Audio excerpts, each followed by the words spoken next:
It's my honor to welcome you all.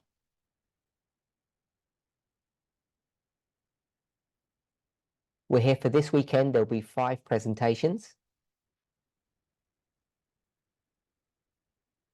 And it's my privilege to be the first speaker.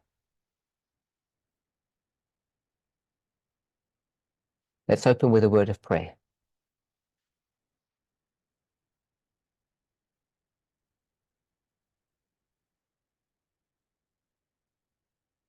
Dear Lord, we thank you. We want to ask and pray that you would guide and direct us.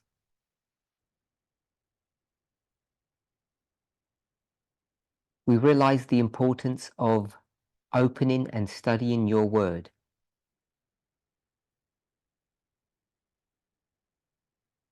And equally important, for the privilege that you give to us to question you, to confront our fears and our concerns,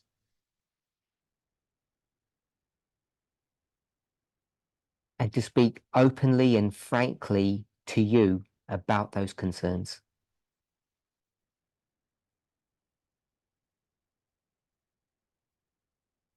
As you have done in the past,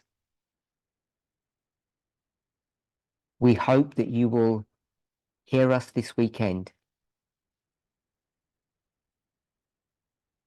as we question you, as we question ourselves, and we ask for grace. In Jesus' name, amen.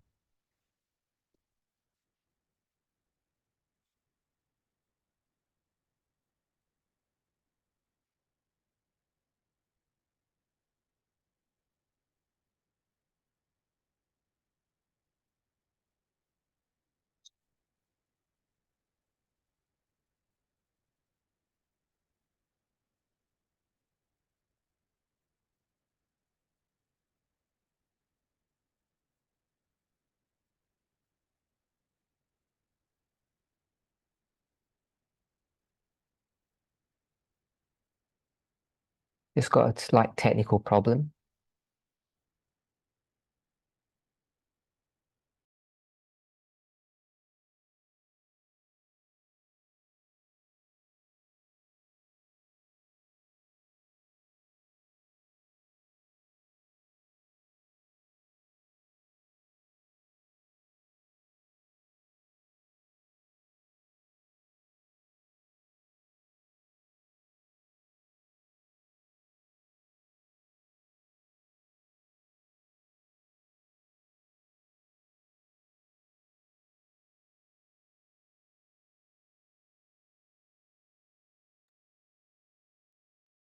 I want to apologize for that. We had a slight technical problem.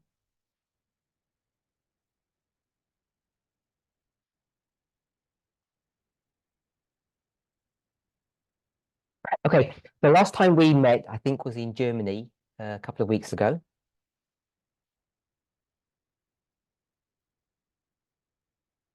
And at that camp meeting, in my presentations,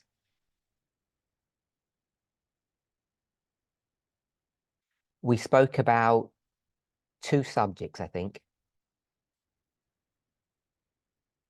So for those who are not in person at this camp meeting,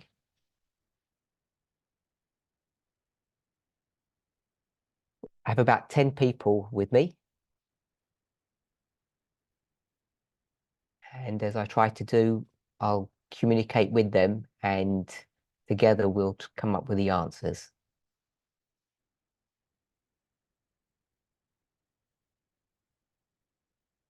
And the chat for my presentations will be off, so I can't take any online comments.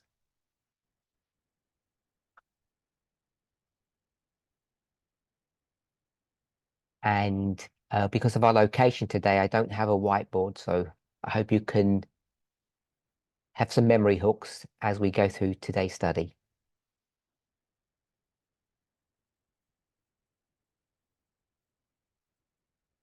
Okay, the two subjects we spoke about at my presentations in Germany at the beginning of the year, January.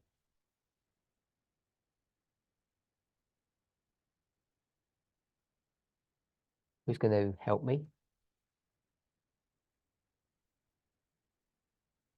Okay, so half the people didn't watch the studies. I don't think, and they can't remember. Sorry. Deeper dive into organization. Organization. So we spoke about organization. And then connected with the subject of organization, I brought up a related topic.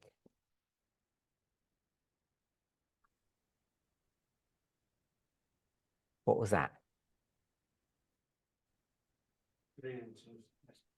Not that one. So someone gave an answer, but it wasn't the right one. So I wasn't going to have that translated.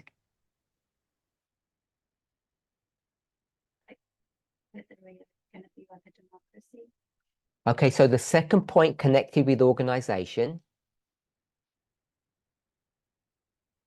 Catherine said that connected to that subject was how we go about selecting leaders. I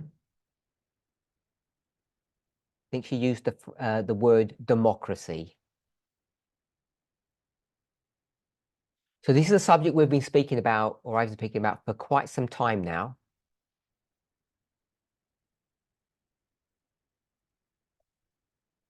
So in January, the framework was about the word democracy.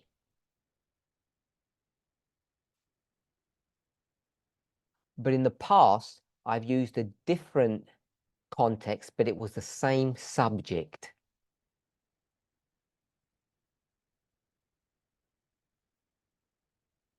Who wants to venture what the phrase or the word for those previous studies were? Speak a little bit louder. No. So Catherine said the personal is political. I said, no, it wasn't that point.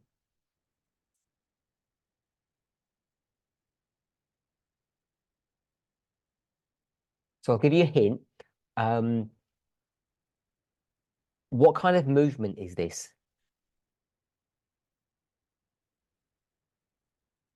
Someone else beside Catherine. Rachel, what kind of movement is this? So Rachel said this is a prophetic movement. Does that mean we believe in prophecy, or does that mean we're a creation of prophecy? I think we believe. Go ahead. We believe in. What was your question? So my question was, you said we're a movement of prophecy. I said, is that because we believe in prophecy, or we are a creation of prophecy? Yeah, both. I was thinking that. Okay, so Rachel says both. We are both a creation of prophecy and we believe in prophecy.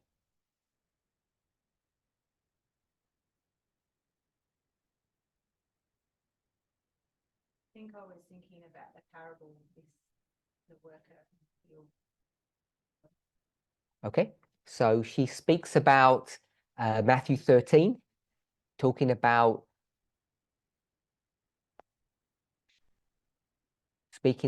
both about the worker and the plants.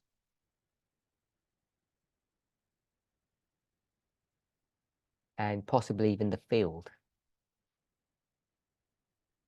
Having said that, that wasn't the correct answer, but it was a good answer.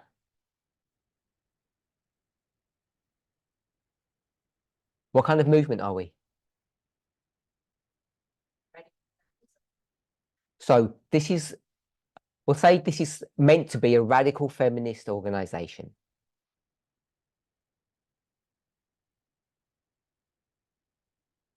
Depending on the study, we wouldn't use the word organization.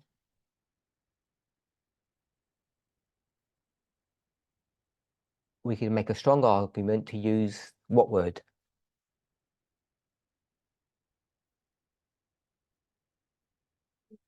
A movement.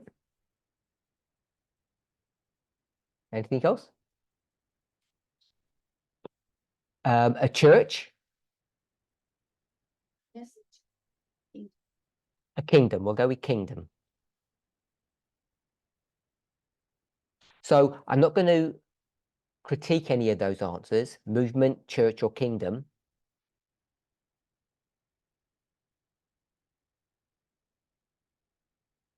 But there would be some that would say that we're not a church, that we're a movement, because they see those as different entities.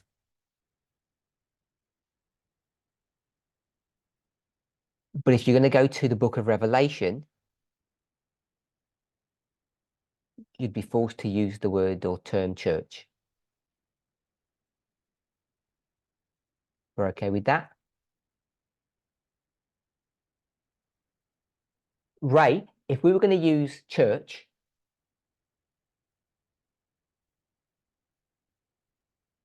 what church number would we be?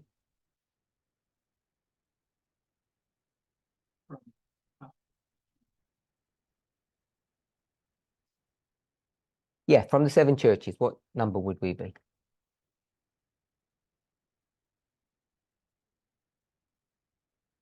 It depends. Yeah. Probably 7. So Ray said we'd be number 7.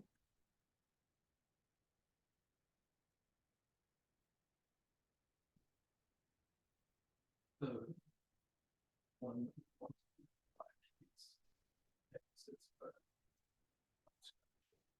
So Ray says he thinks we're number 7, but we want to be number 1.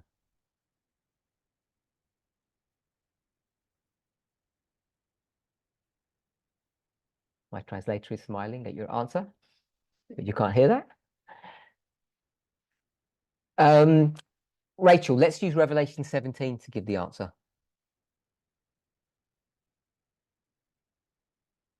If you're not sure, just say.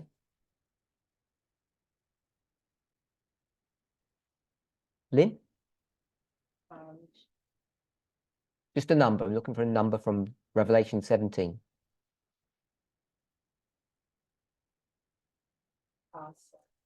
You don't need to apologize. Molly? No? Yeah? No, that's fine. Catherine? Terry? Okay, I'm going to go for number 8, which is chronologically after 7, because we're not Laodicea, I think.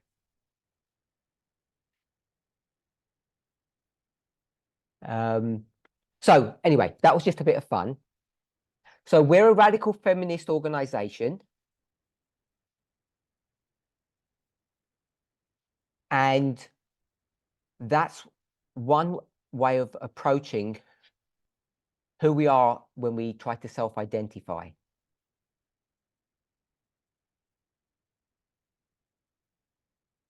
And I've brought this subject up multiple times.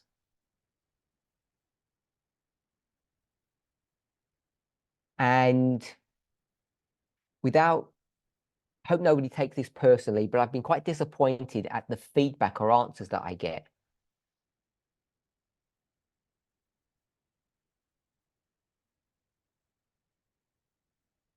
Disappointed with myself and yourselves. Because we don't seem to know or understand what it means to be a radical feminist organization, as far as the answers that I've received.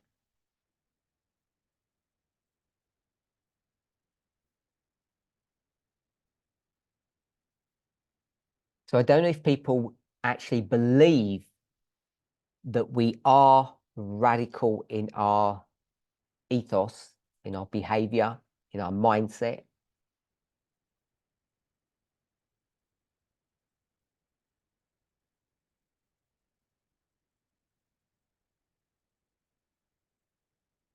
Okay, just to help the translator, I said ethos, behavior, and mindset. So that's just to remind them.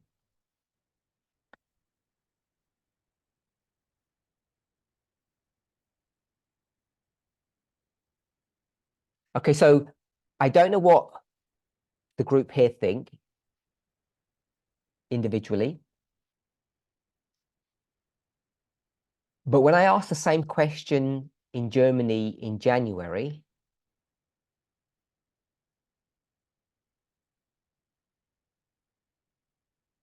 although people didn't say it explicitly in the way that I'm going to say this,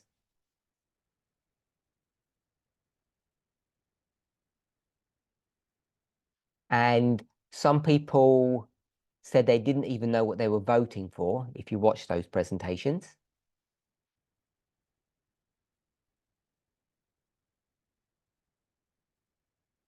Some people said I trapped them into giving the answer that they gave.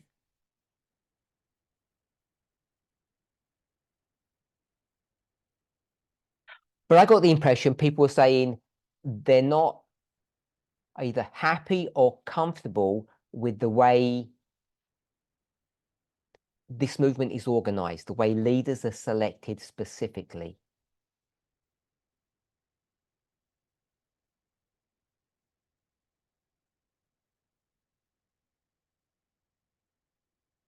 Which to me, what did that say to you? People aren't happy with the way leaders are selected. Hold that thought. Then I ask the question, is this movement radical? Is it a radical feminist movement?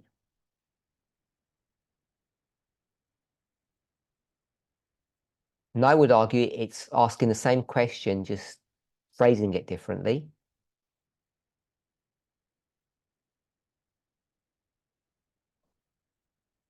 Without telling you what I think, what do you think?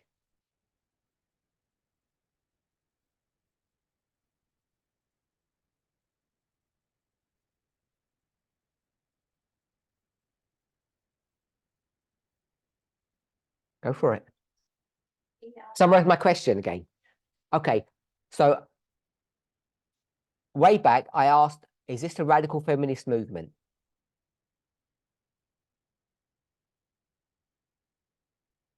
Everyone says yes. And when I start probing and asking if people are sure about that, people get nervous.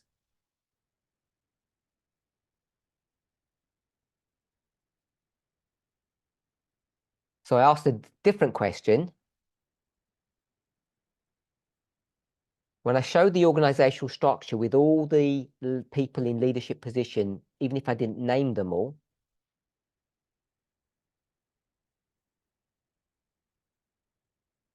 I asked two questions. Are you happy with the structure? Some people call it top down or pyramid. And are you happy that the selection process for putting those people in those positions was radical?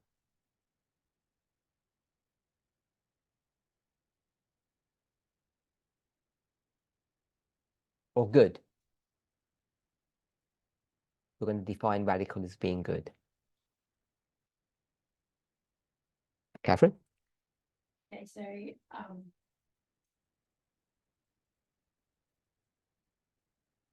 people are not happy with that, and they're saying that we're not radical as we are.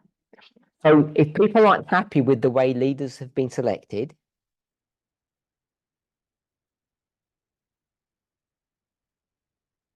then they're saying that we're not really radical.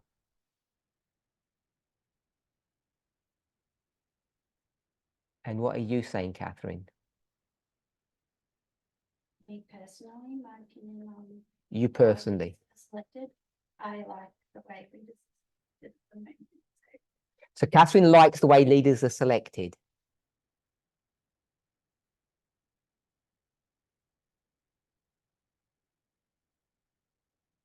Sandy, how do you think leaders are selected? We have the leaders in One the, second. Go ahead. have the leaders in the movement, and they discuss names, name comes up, they want someone for position, and they decide. So Sandy says that the leaders get together, a name is brought forth,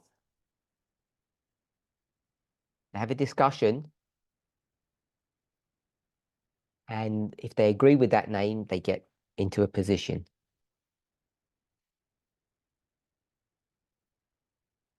Is that a fair summary of what you said? So, Marilyn, how do you think leaders are chosen in this movement?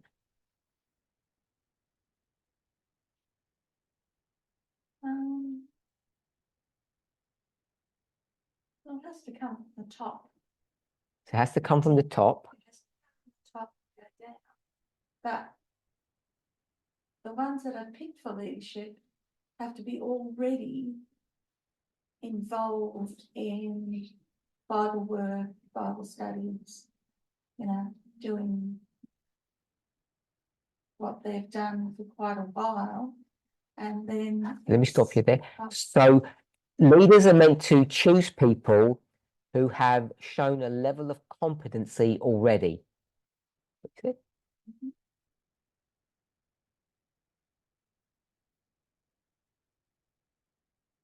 Give me 2 or 3 markers for competency, please.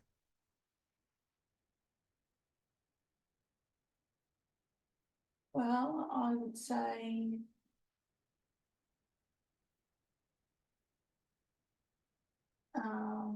certainly Bible work, if you want to call it. So the first thing Marilyn says is that they need to understand their Bible and have taught it to people. We sometimes call them Bible workers.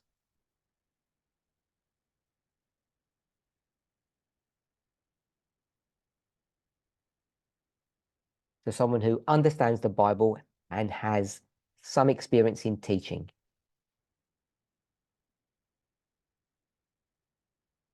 That fair summary? Mhm. Okay, that's one marker. Can you give me another one?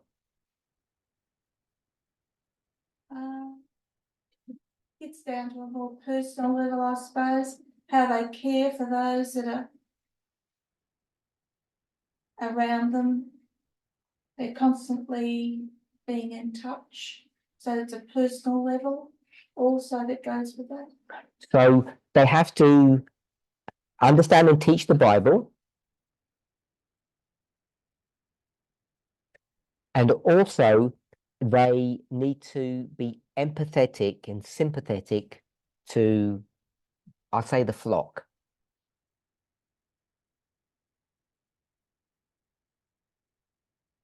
That fair summary of number 2. Anybody want to give a third one?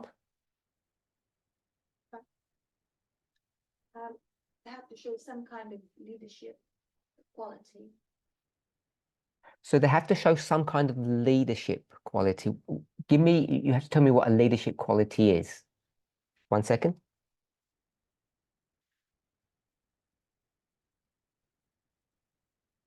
Organizing people, Organizing. Organizing. Are you happy if I call that an administrator? Good. Okay, so we've got 3 markers. Understand the Bible and be able to teach. Be empathetic, be sympathetic to people's needs. And they need to have, we'll say, good administrative skills.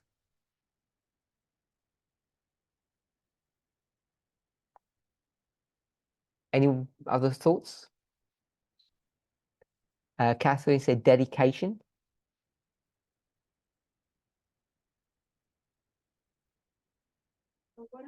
character? Doesn't it come into? Character, I don't know what that means. We've all got character. It means that. 1 second. Okay. Come on. So I have to let them translate. That's why I have to stop. What character do they need to have? What you see is what you hear is what they are. So what you see is what you get.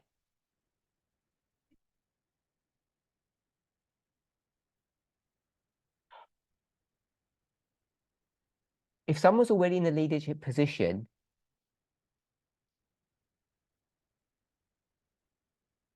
and they don't meet one of those 3/4 characteristics,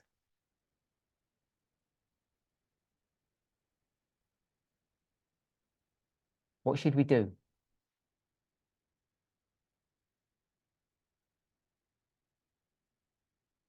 Go ahead. What should we do? Yeah, Well, if you're radical. you're radical.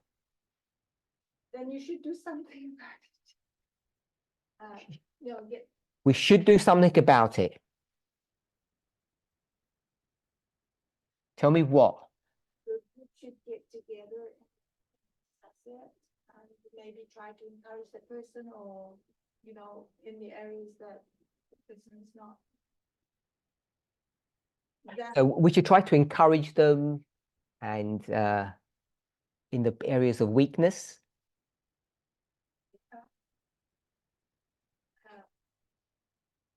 If someone is uncaring, can you train that into them? Why? That's being that. I'm going to take that as a no. So would you fire them? Dismiss them? If you're radical, you would. So the answer is yes. Anyone else got any thoughts? I thought, would they be in that position anyway if there was a little discrepancy on anything that they did? I mean, they've got to meet the standard right from the get-go. So Marilyn says that if they had a shortfall in one of these areas, they would never have even been selected in the first place.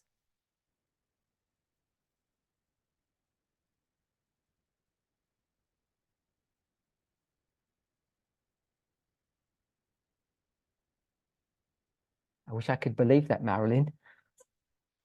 I'm not saying that they don't have failings, they do. But A second. Go ahead. I'm not saying they don't have failings. That's not the issue. There's just certain criteria that you need to be able to be in that position, that leadership role. And they can all have failings. I mean, I'm not. But I think it's how we draw the line, and we're all critical at times. Okay. So everybody's got failings, and it's how we deal with them. So several of the answers have said that the leaders need to get together and do this selection process, and it all sounds really good.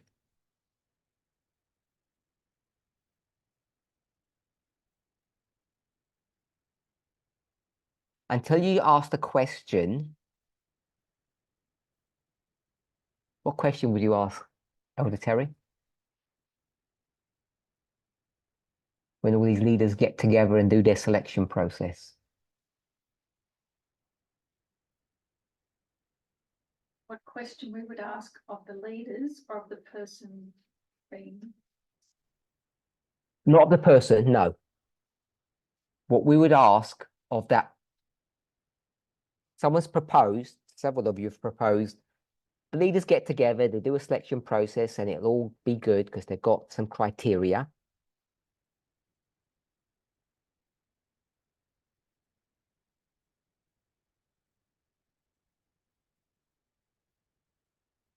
let me put it, what's the elephant in the room?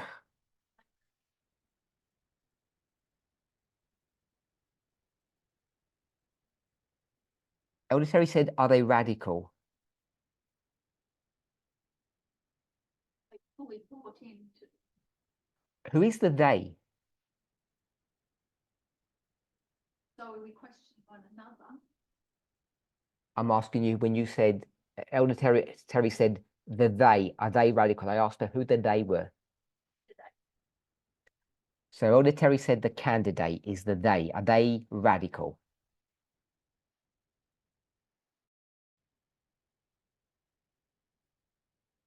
So what I want to ask is, are the leaders radical? But the leader is the elephant. Elder Terry?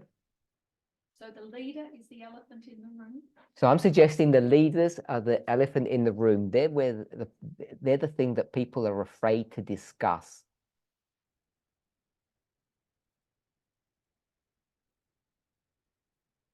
Back in the day, oh, sorry, yeah. Back in the day, tell me what year and how many elders we had.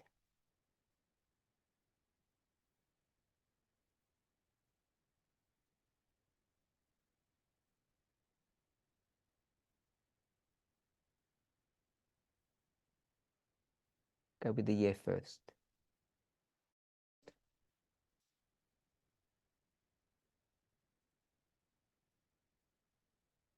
Josephine? I think up till what, 2014, there's only one. Not 2014.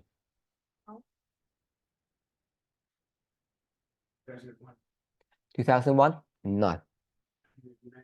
No. So, oh, sorry, we had 2014, we had 2001, and then we had 1989.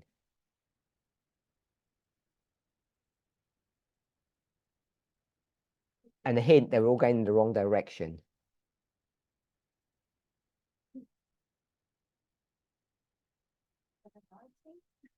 '19. 2019.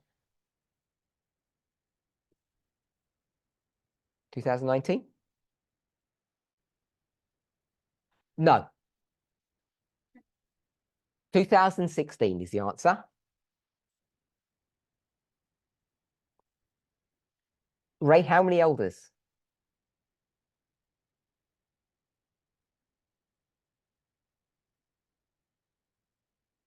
How many leaders? We'll go with leaders, elders. 5, Ray said. Wasn't 5. Molly? Sorry. 2. Molly said 2. When they hear these answers, they're not going to be happy with these leaders. 7. 7. No. 1? Who was that one? No. Josephine said it was 1, Elder Jeff. No. So 3. 3 is the answer. We'll go for 3. Okay. So, Marilyn, you're going to give me the names? So. Myself? Not Tess? You can confirm and cheat. Tabo? And the one from South America, he's going to like that when he hears that. The one, listen, Marco, the one from South America. That's what they said. You heard it. You heard it live from Australia. Okay, so we had 3. Tell me why it was 3.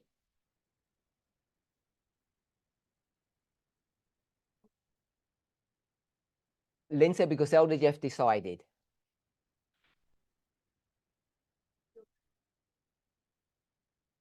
Are you going to translate that?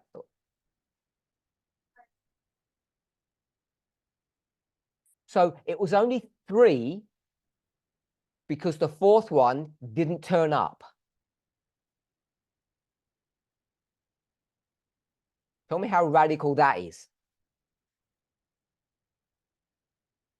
Couldn't make it for whatever reason, and I'm not laughing about that. But if the person had turned up, we would have had 4.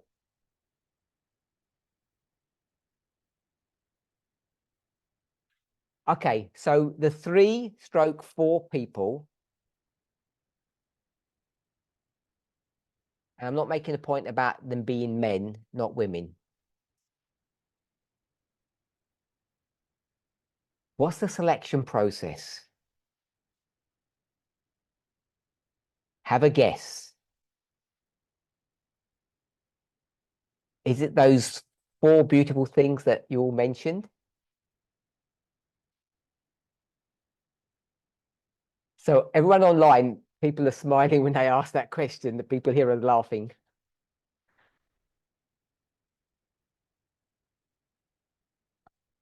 Okay, so the answer is no. What was the basis of selection? So Marilyn said she'd actually like to know. She waited 8 years to find out. And never asked. Okay, we're gonna answer the question now, hopefully. Ray. Spiritual qualities, like that, having a good spiritual relationship. So Ray, is that a question? Can't ask questions. We'll go with like having a spiritual relationship. Okay, so Ray said those 4 qualities we mentioned about studying, empathy, administration, good character, those were the characteristics. He wants to believe that.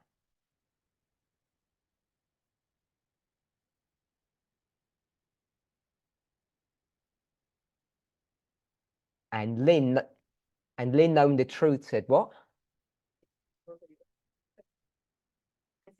How the decision was made as to who was, that's what I was answering. Okay, so Lynn has answered the wrong question. Tell me what the basis of selection was. Favour of approval of being teaching the same thing. In other words, the leader approved of what they believed in. Okay, so Lynn said the reason they got selected is because they agreed with Elder Jeff.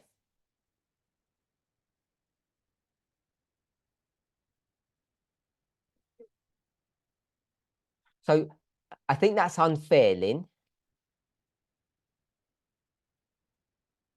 Because you're already a member and got baptized because you believe what Elder Jeff believed.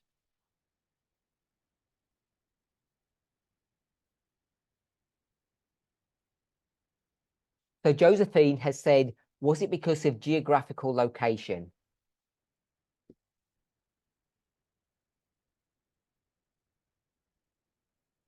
So I'm going to say no, because I know people who live in this location would disagree with me.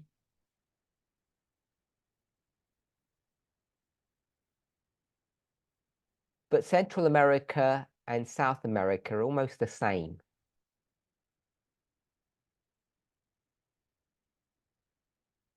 People who live there would not agree with that, I understand.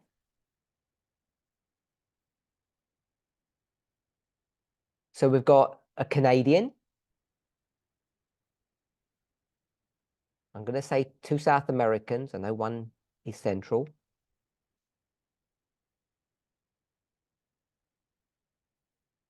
And this is not literally me, but a Brexiteer. I can't even say a European. So there are large areas of the world that are not properly covered.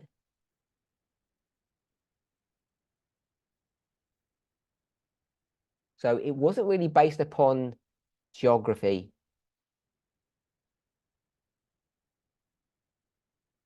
That's Are you familiar with the word spin?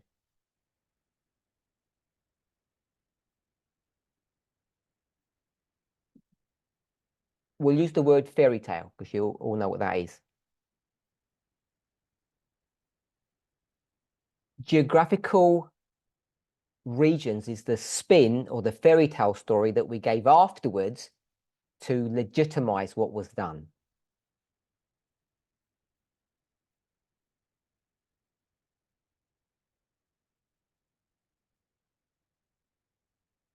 So I'm in Australia at the moment, Australasia, Oceania. And I think it would, for the members here, I think it would serve you well if you knew a little bit about your own history.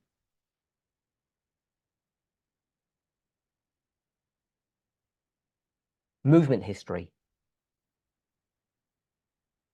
And why you're not at the very beginning on that list.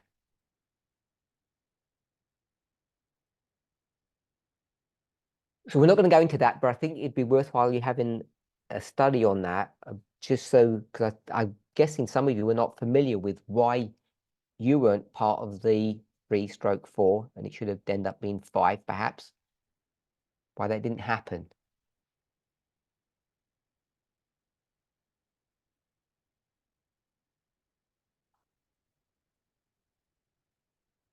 Okay, so for me, the problem that this movement faces,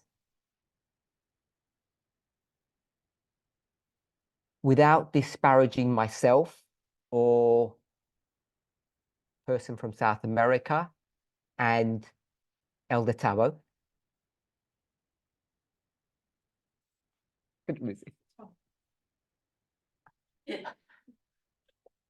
is that we were all chosen because we were good friends of Elder Jeff.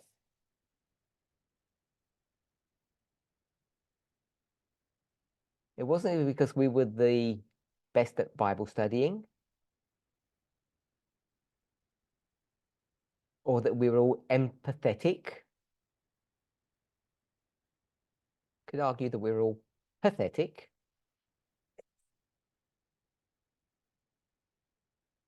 And I don't know if we're really good at admin.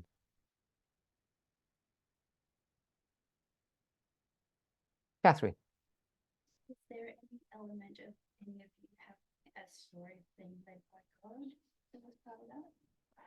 So was there an element of we being led by God? So I think the simple answer to that is yes and no. Depending who you ask. If you asked Elder Jeff, it would be a yes. Because he would view everything as, we'll call it providence. And not to speak on behalf of others, but if you ask myself, no.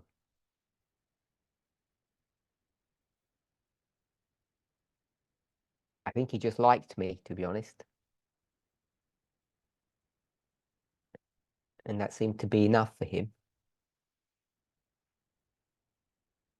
So why do you trust the leaders who were put into positions of responsibility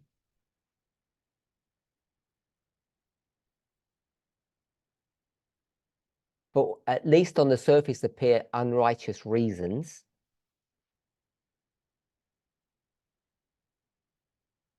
And you expect them to select leaders on a radical feminist or just a radical basis?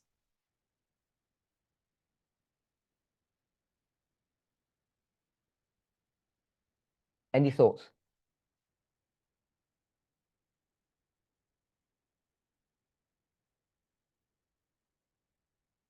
Do you have a thought, Josephine? Yes, because since then the message has grown and maybe will have changed. So from 2016 to now, Josephine has suggested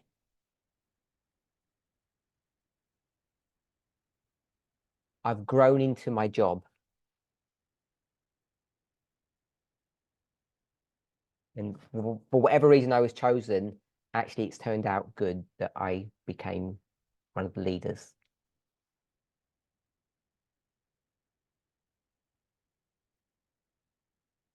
Is that what you said, Josephine? Yeah, taking your job more seriously. So Josephine says yes. So the next leader we choose, I can choose anybody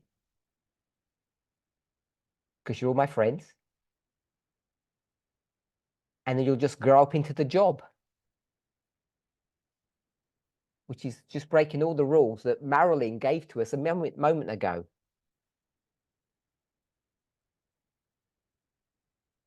She said you have to demonstrate before.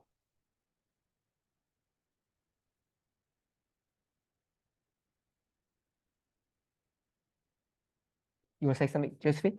Yes, but what if you were selected before Mel's? So the problem is, what do you do with legacy issues?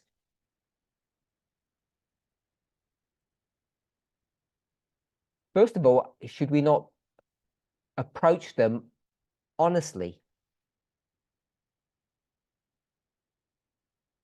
And then decide what we want to do about it. Those early leaders, do we analyze them and get rid of them, or see that they've grown and keep them?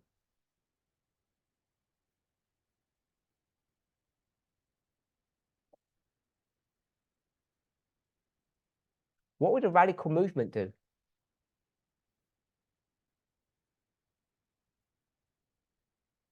Josephine? Exactly that.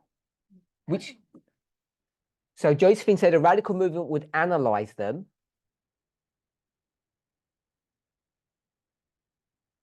But you also said that they could grow into the job from failure to success. Well, maybe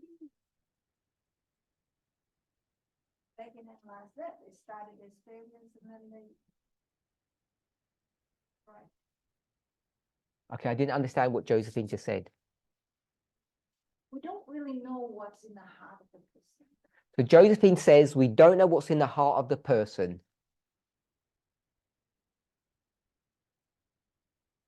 Quick show of hands. Who agrees with Josephine?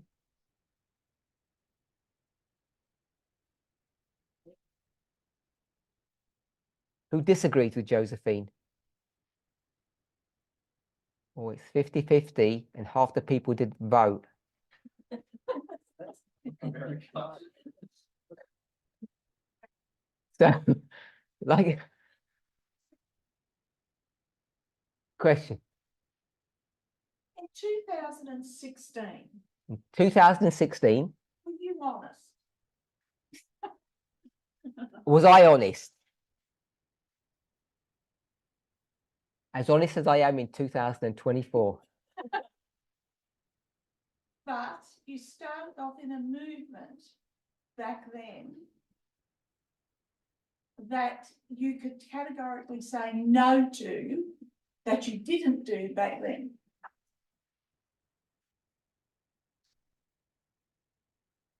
Yes. And the point being? Well, it's all about honesty. So Marion says that it's all about honesty. Coming from you, though.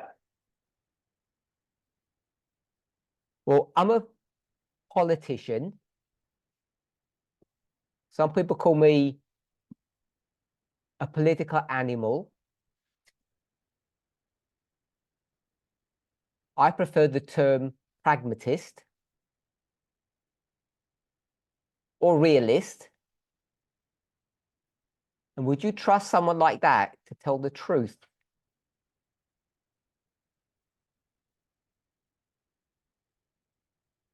Would you marry me? I think it's very important to say what you mean and mean what you say. And then hopefully everybody else understands what you're saying. So Marion says it's really important to say what you mean and mean what you say.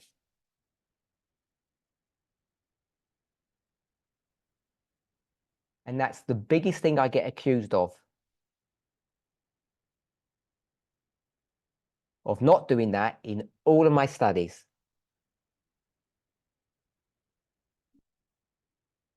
I'm not accusing you of that, am I?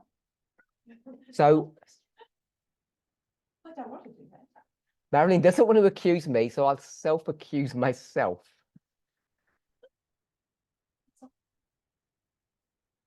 What I want us to understand and think about is if you were going to create a movement, would it look like this? And if you're going to have a set of leaders amongst all the 1,000 people, 1,000 members we have in our movement, who would you choose? And more importantly, on what basis would you choose them?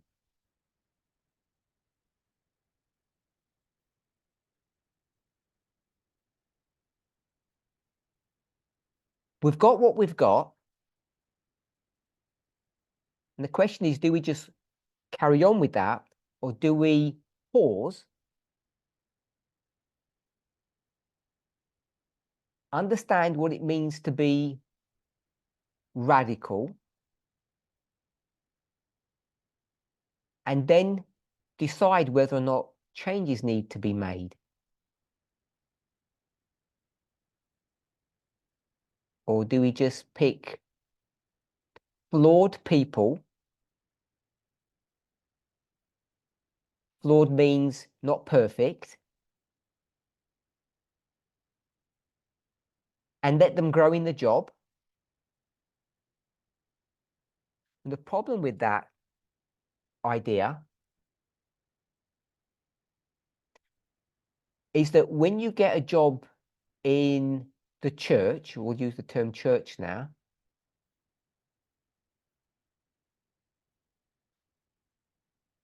what ends up happening once you get your job? Want to, Terry? Got it below. It ends up becoming a job for life. It's hard to get rid of people because we don't want to publicly accuse people. We all want to look nice.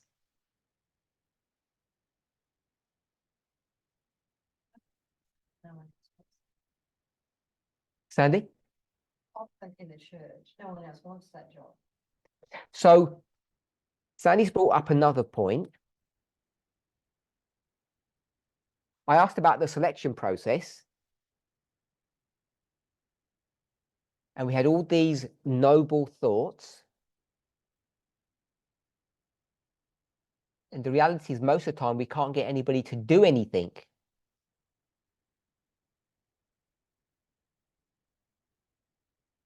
Which means you have to scrape the barrel. We're familiar with that term. You have to go to the bottom and get anybody we can to do it. And that's obviously a very bad way of operating.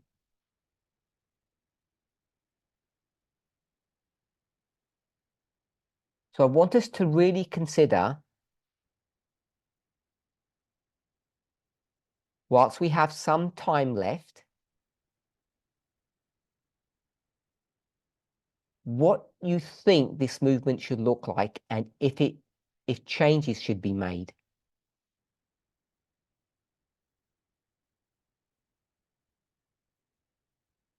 And if you hurt people's feelings, so be it.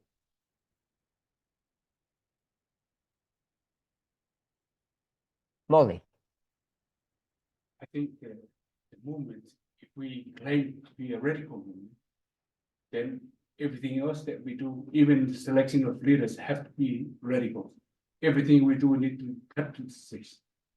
We need to don't go around the bush, but straightforward with everything. So Molly said if we're a radical movement,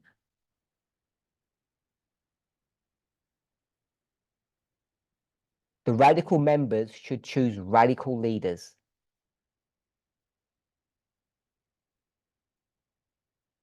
Problem is members don't choose leaders. With leaders. So the existing leaders are going to choose radical leaders.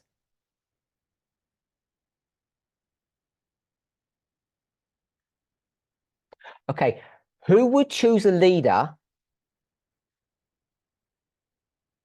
who has not done baptismal classes? Would you choose a leader who hasn't done baptismal classes? No.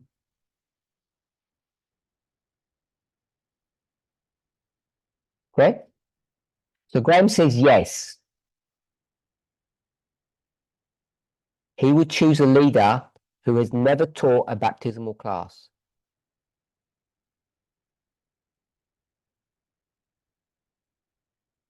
Graham, do you not think it's important for them to be able to understand the message and teach it and to demonstrate that?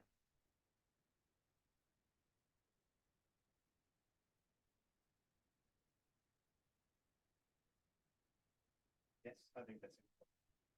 So Graham said, yes, it's important, but you've also said it's not, it doesn't matter if they have demonstrated that or not.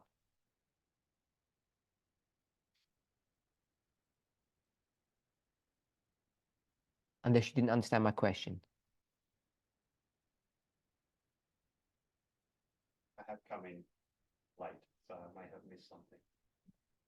You missed nothing?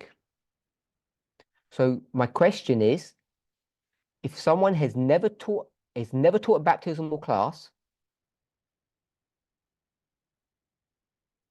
so we don't know if they understand the mechanics of this message,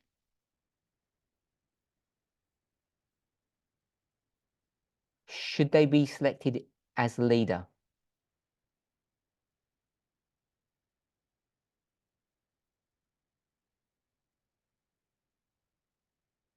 Okay, so Graham, I think maybe I didn't frame the question correctly, and he's saying no, that they shouldn't be.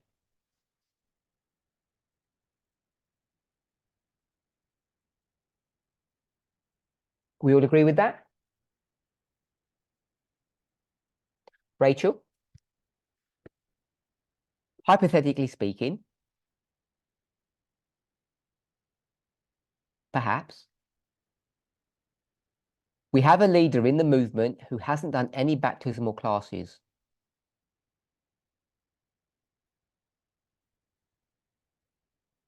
What do you suggest we do?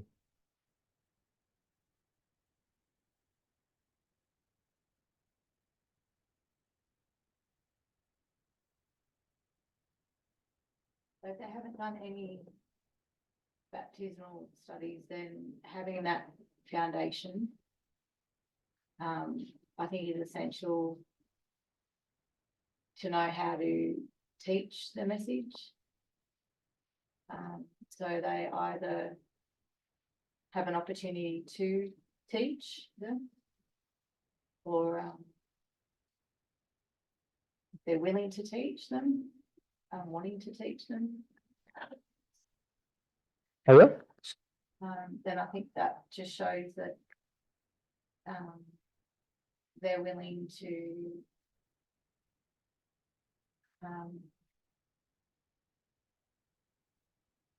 find a word, willing to take that opportunity to be a good leader, like wanting to take that on board and actually applying it. So Rachel has said an existing leader who has not done baptismal classes, they shouldn't be fired, dismissed,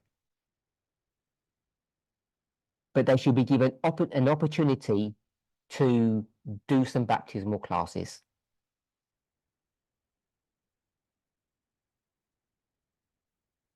How many classes should they do? How many? How many sets of vows? How many students? Is that 13 or? Oh no, one student will do 26 vows.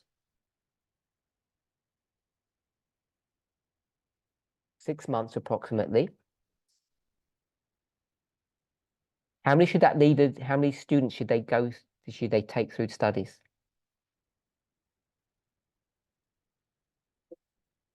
4. So they need to do 2 years of study of teaching before they would be considered competent. If they say yes, all good. What about if they said, I'm too busy? Catherine? So Catherine says, fire them.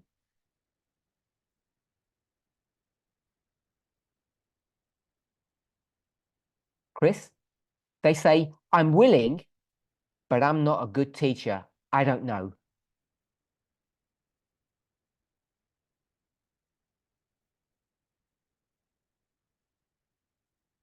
What do we do with them then?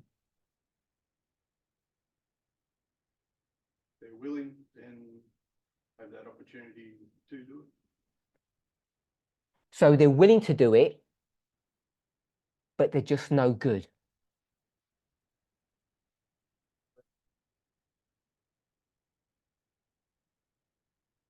Taking somebody through 26 hours for 6 months, once a week, plus or minus, is, if done properly, is a task and a bit. If I don't know if you're a baptismal teacher, but if you ask those who do it, it's you really need to know your stuff.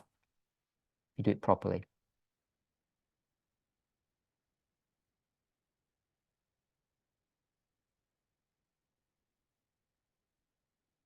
Go ahead.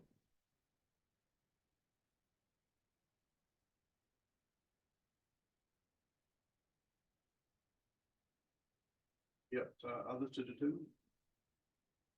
Yeah. So you said so Chris said someone has to make a decision.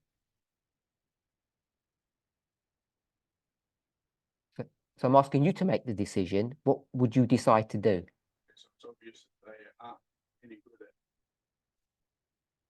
So it's obvious that then they're not good at that particular job, is that? Yes, they're not good at teaching.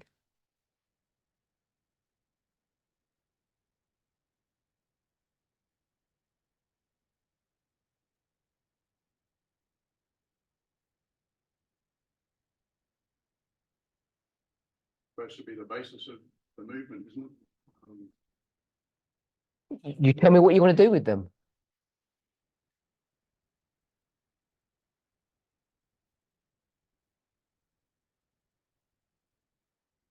If this was the US election thing, you know what to do.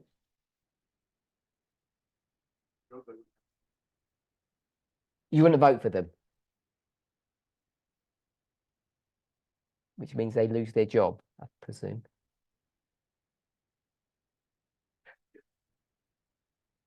So we agree with that?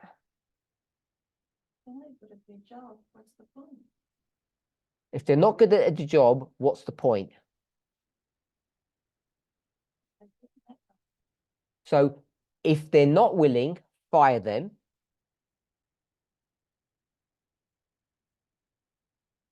If they're just not any good, fire them.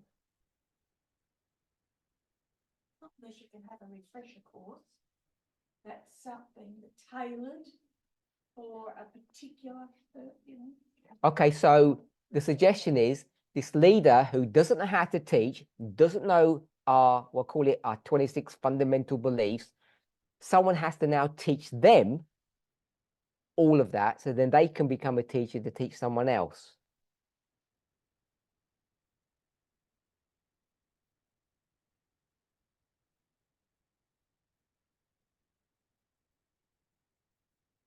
And in the meantime, who's teaching the flock? You. So we're going to replace the person. Anybody got any thoughts? Let them do a bad job. Elder Terry says, let them do a bad job.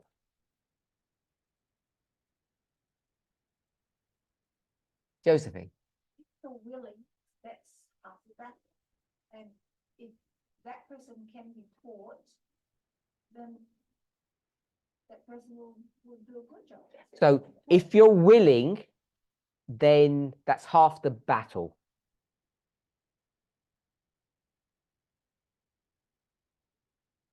So they're going to go to vow number 6, practicing on this innocent flock member.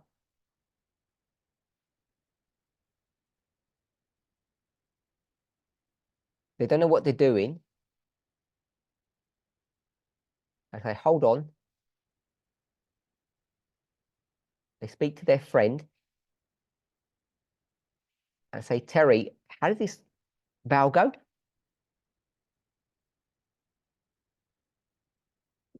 Get a quick refresher course. And then carry on with the study with the member. I think that's what Elder Terry and yourself have said. Marilyn first. If he doesn't know how to do it, or there's particular reasons why he can't, and he doesn't know the vows, how can you teach something that you don't know? Generally, that's the problem with not being able to teach. And I mean, people get nervous, and you've got to, that's just part of presentations. So Marilyn says, how can you teach something that you don't know? So he has to be dethroned to start. So you have to fire her first, her or him. However, Okay. not fire necessarily. So let me clarify. We will fire a female leader because she can't teach. Well, she can't teach. What's the point of it?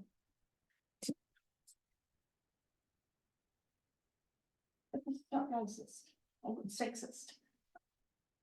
I'm not looking at this from a sexist point of view. I'm looking at their faces and they all think it's sexist right over there. But it's not. Okay, that's fine. Molly. Isn't that what Jesus was making reference as a blind lead the blind? So Jesus is making reference to blind lead the blind.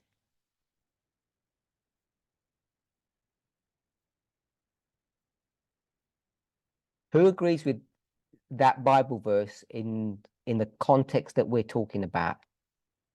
Is that a correct application of that verse? Blind leaders of the blind. Anybody got an opinion?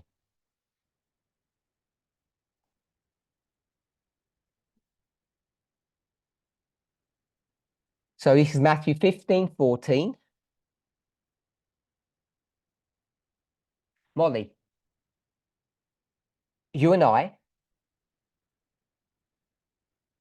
all of us,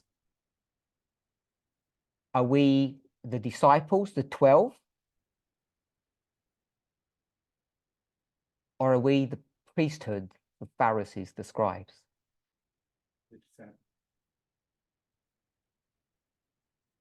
So we're the disciples.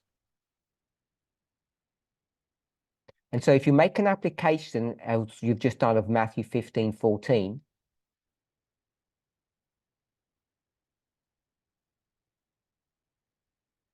at a minimum, we have to be really careful to apply a verse like this to us. Don't we fall in the same category? Don't we fall in the same category if we allow somebody who doesn't know what he's teaching to teach the flock? So Molly says, if the hat fits, then wear it. If you're familiar with that term.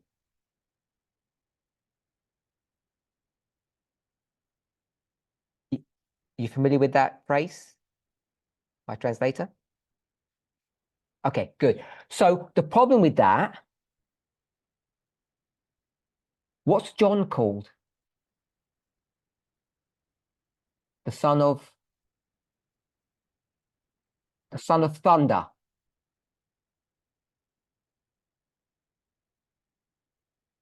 Is that a compliment or an accusation?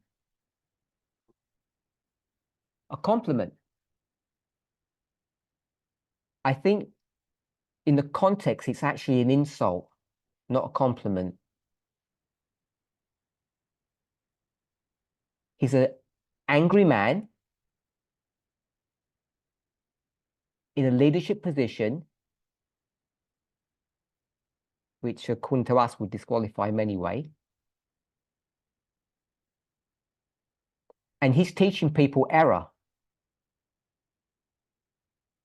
And we could go to the other 10 and show really simply that they're all teaching error.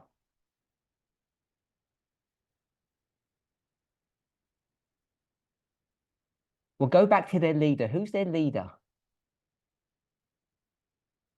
John. John the Baptist. John the Baptist. So was John the Baptist good or bad? Was John the Baptist teaching error?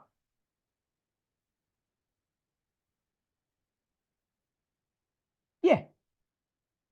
So his teaching error. Is John the Baptist blind?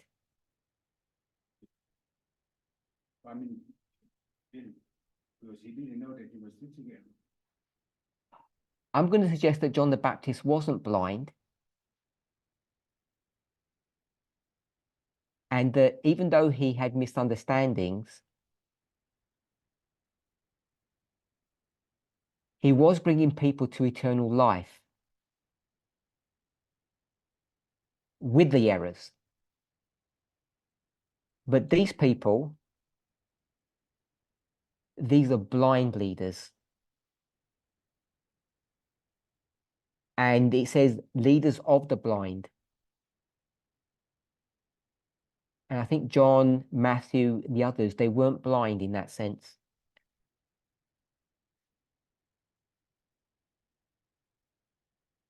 So I would suggest that a verse like this shouldn't really be used to apply to us.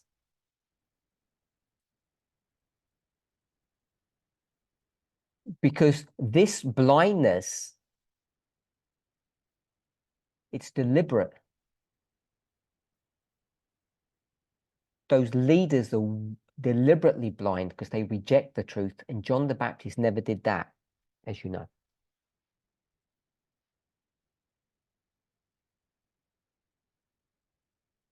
James. Going back to the hypothetical leader, I was thinking of the parable of the sower, the experience of the servants and the seeds of the field. So James is going to take us back to Matthew 13. I was thinking, even though Go ahead. I was thinking, even though he's a bad teacher, he needs that experience to teach. So James is making the same point that Josephine made and Elder Terry made, that they need the experience to teach.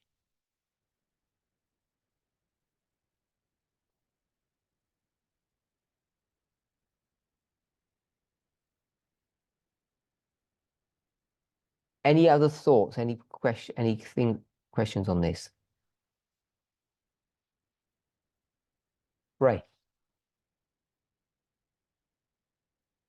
When you first started talking about are we a radical movement this evening, I kept coming back to what we had been taught about what radical means is to get to the root of a problem. So when I brought up the subject about whether or not this movement is radical or not,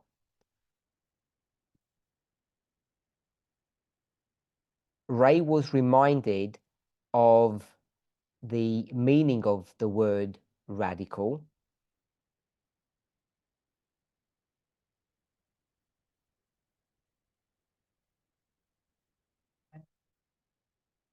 That it means to get to the root. was suggested that if somebody is bad, we just fire them. The thought that came to my mind was the person who is firing people. I think that it's not just firing people. So several people have spoken about removing people from leadership positions because they're not good at their job.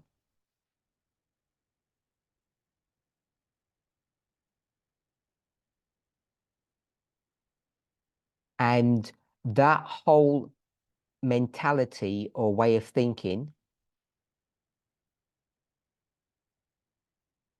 reminded Ray of a TV show.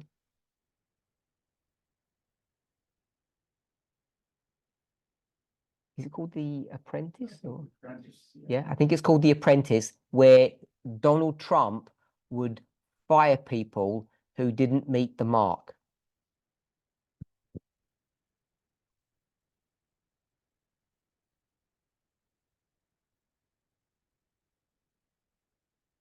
I just think it's not the way to go. I don't know what the way is, but I think it's a clear no. So Ray says firing people isn't the way to go, but he doesn't know what is the way to go.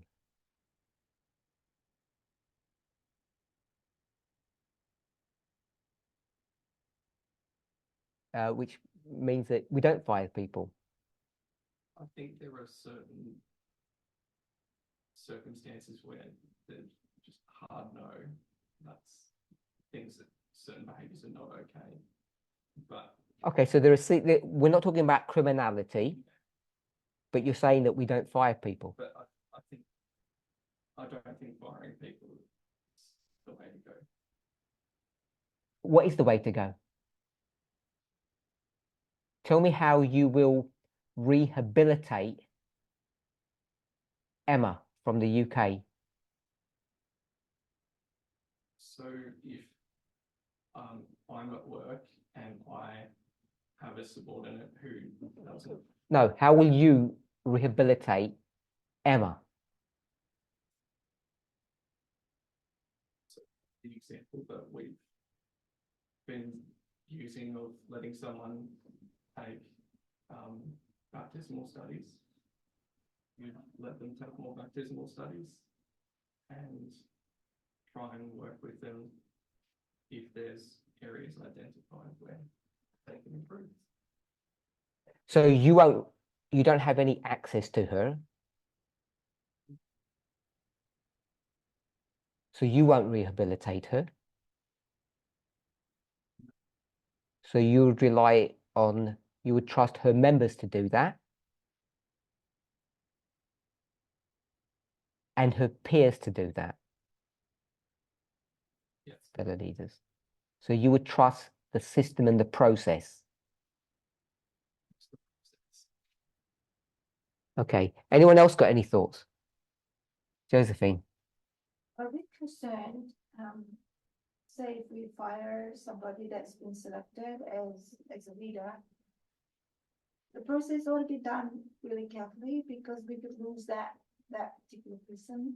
And I don't think that's our motive for doing it, but. So Josephine said if we do fire somebody, we should do it carefully.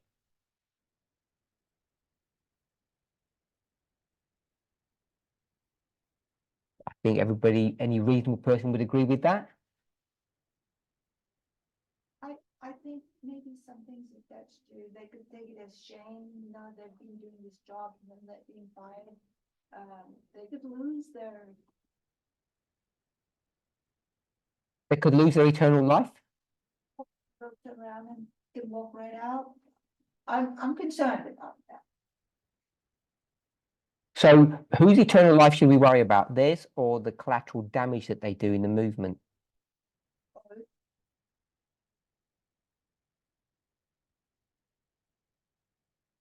Who would you prioritize, the leader or the member? That sounds like a whole lot of people, so if you have to choose between one and a group. So someone at my level, if I do or say something wrong, it affects lots of people.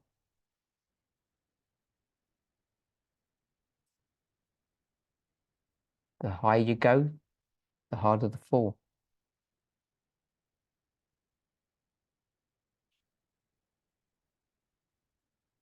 Let me ask another question. We've spoken about leaders should be able to teach.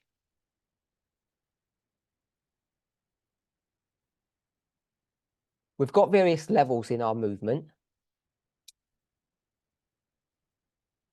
How far do you have to go in this organization before you say they don't have to teach?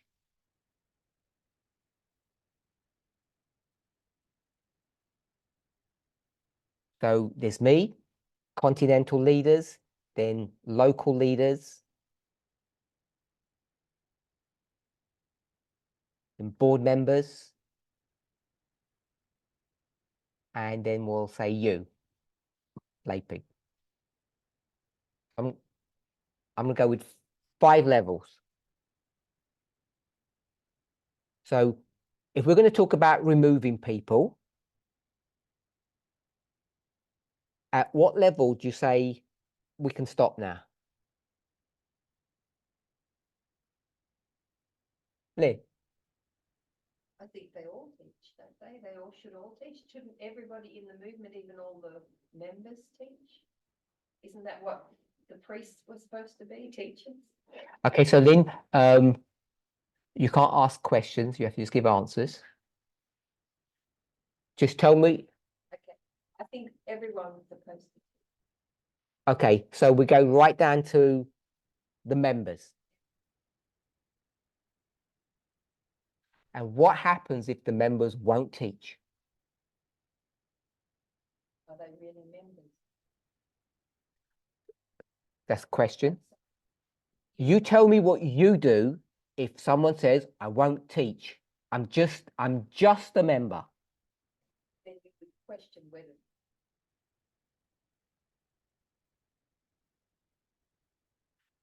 Start by saying, I would.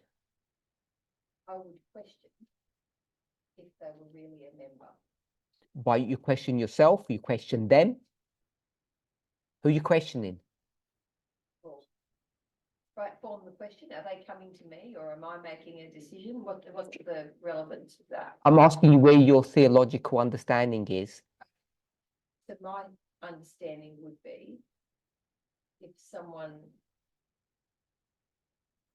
is refusing to teach at any level, because it can be small level, very low level, even just one-on-one occasional things. If you're refusing to teach anything, you question if they're a member, really.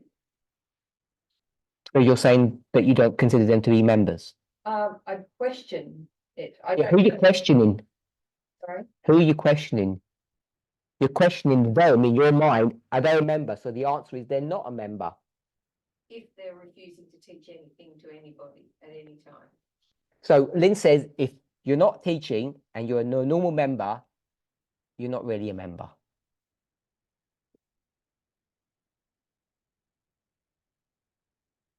That's more or less what I said, yes. Okay. I don't know if it's right, but that's what I think. Molly. With all the levels that we talk about, aren't we supposed to be priests? Molly says we're priests. Yeah, if we are priests, we mean to teach. And whatever level that we have, we teach what we got. And the primary role of the priest in the Bible is one of teacher. They had other job functions. So that means we should all teach.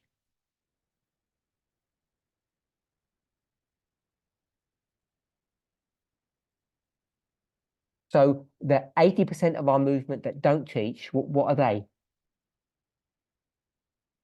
Priests in the lower grade. They're lower grade priests, like below members. And I'm still priests, but we all, as priests, we're supposed to go to the lost sheep. We are not lost sheep, we are priests. We're supposed to go to the lost sheep of Bishop. Okay. Elvis Terry, any thoughts? At what level? All levels should have the opportunity to. So all levels should be teaching.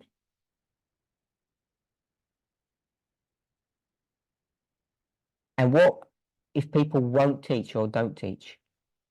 Okay, so I need to finish up, I think, yeah. I've been called to finish. Oh.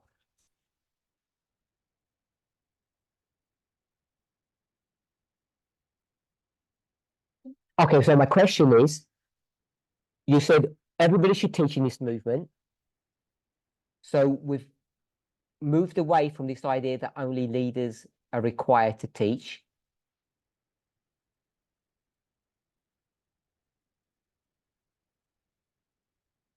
We've come full circle and saying everybody's required to teach.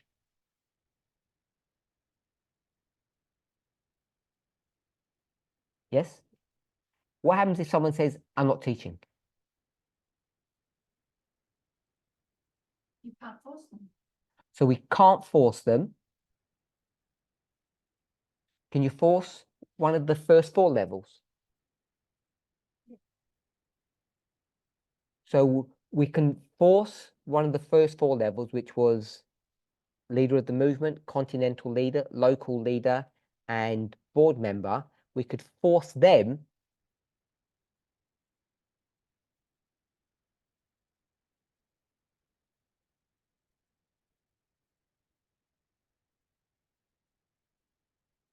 because it's a requirement of leadership.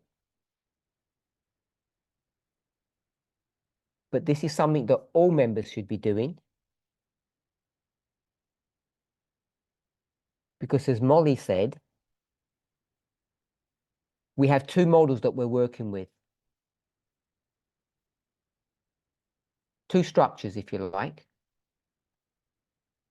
A horizontal structure and a pyramid structure, or hierarchical. And we have to juggle the 2. We're all priests. And yet, even though we're all priests, organizationally, there is a hierarchy.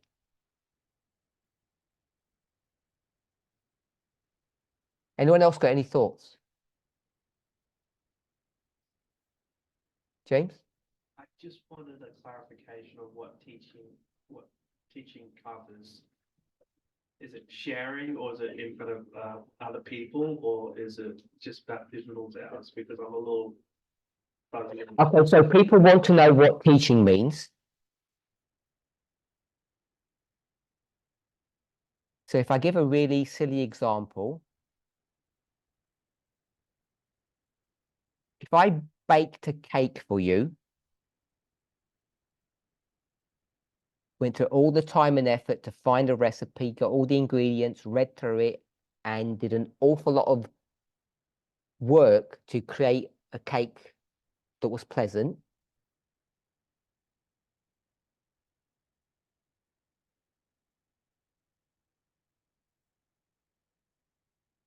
Is that the same as me going to Coles and buying one for you? No. So you get a cake either way. So maybe that's not a good example. But if we're a movement of prophecy, which means we're created by prophecy and we believe and teach prophecy,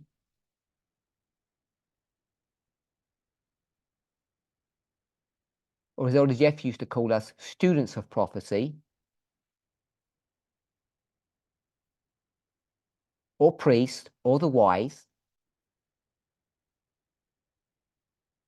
teaching isn't sending somebody a spirit of prophecy quote or giving them the odd message.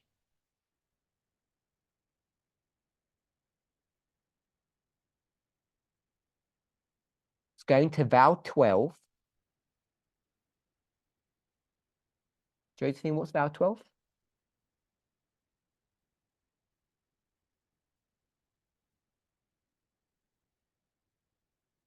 Josephine, yeah, sorry. I'm sorry. Did I get your name wrong? Sorry. What's vow 12? the subject or the theme of Vow 12? Okay, are you on Vow 12? I don't know if you've done that. Maybe you haven't got there yet. I don't know if in your baptismal studies or not. Lynn? Oh, she cheated. Graham? You can cheat if you want. I don't know.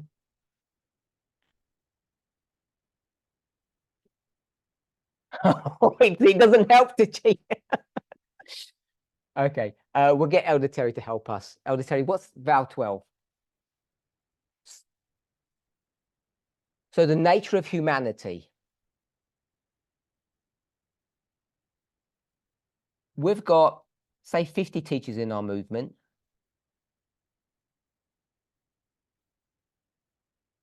Who do baptismal classes.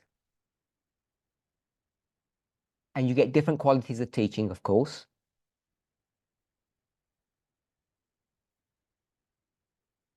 But to take somebody through that, just that one vow,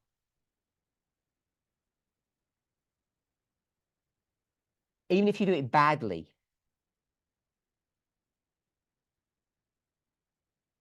I would say that's what I'm referring to when I say teaching. How many paragraphs is it? There's quite a few. Four. There's 4 sections and quite a few Spirit of Prophecy quotes. So if a teacher went systematically through them, they'd cover a lot of territory.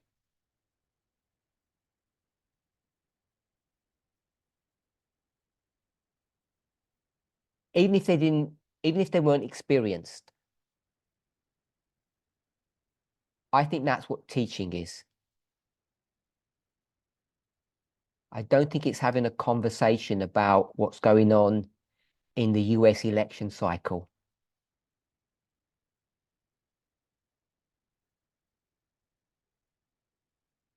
That's necessary, but I don't think it's what I'm referring to when I talk about teaching.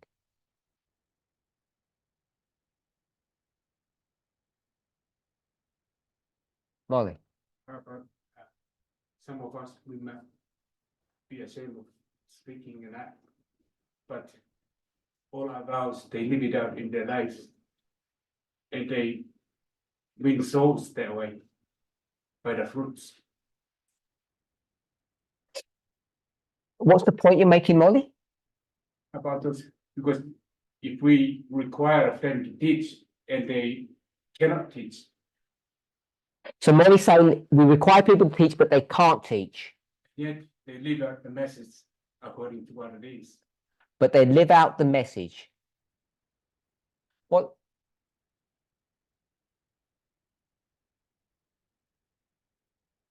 How can you live out what you don't understand?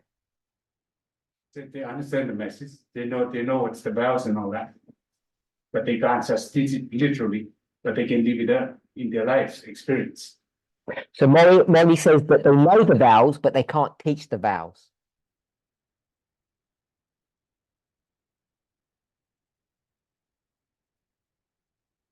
Do you think that there are some people in the movement who can't teach vows?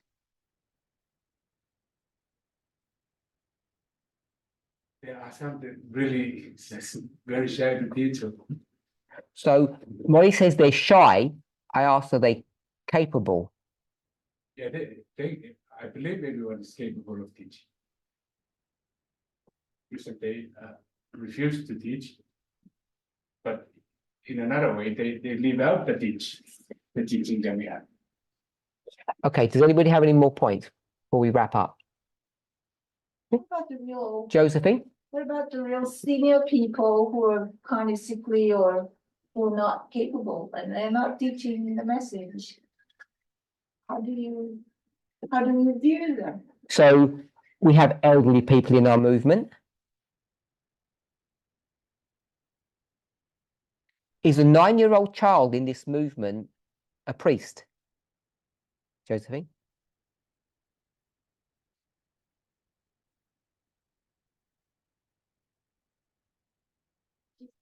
Just yes or no? don't know. You don't know? No?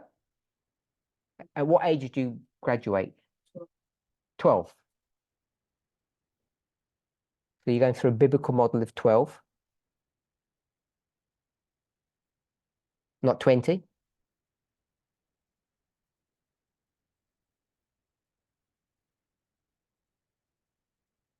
Because 12 are for boys, you know. And 20 was... Okay, anyone else? I thought everyone's a priest. And so we don't expect a young child, even at 12, to do baptismal classes as a teacher. So, of course, there are people who are not well or who are feeble physically and mentally. Age is just one issue. There are people who have mental health challenges that would struggle.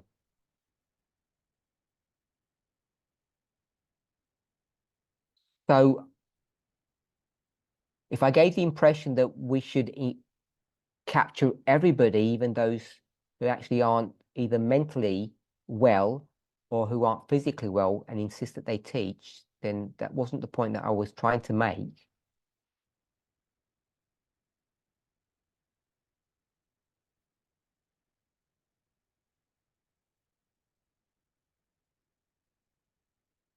So I agree with you, Josephine.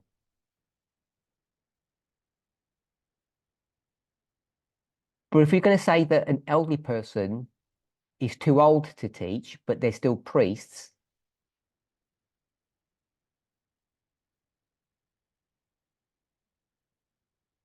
which is, I think, the argument that you're making, doesn't it go the other way around as well? That even the children should therefore be considered as priests, even though they're not capable of teaching. Okay, I want to summarize as we close. I've been coming over this subject over and over again to understand whether or not we are a radical movement, either just in name or in practice. Because people have different ideas of what they imagine a radical feminist organization would look like.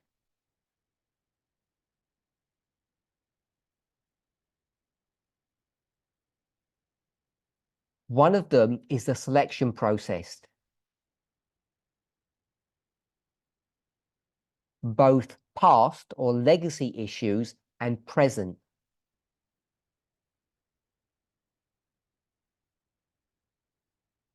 And if we're not happy with the existing framework, existing practices,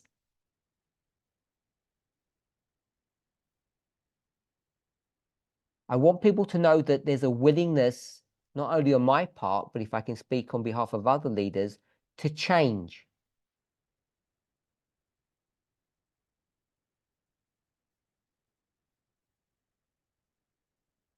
But if you change it,